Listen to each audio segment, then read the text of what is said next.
Hi everyone, in front of me I've got OPPO Reno 12 FS, and let me share with you how to activate the OTG connection on this device. So let's begin with opening the settings, and here in the list we have to scroll down to find additional settings. Now let's scroll down again to localize this OTG connection and simply tap on the switcher. From now on, this option is active, so you can freely use it.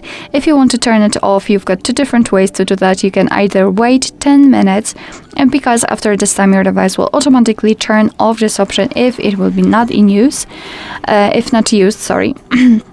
And of course, you can still turn it off manually just by tapping on the switcher again. Alright, so that will be all. Thank you so much for watching. I hope that this video was helpful, and if it was, please hit the subscribe button and leave the thumbs up.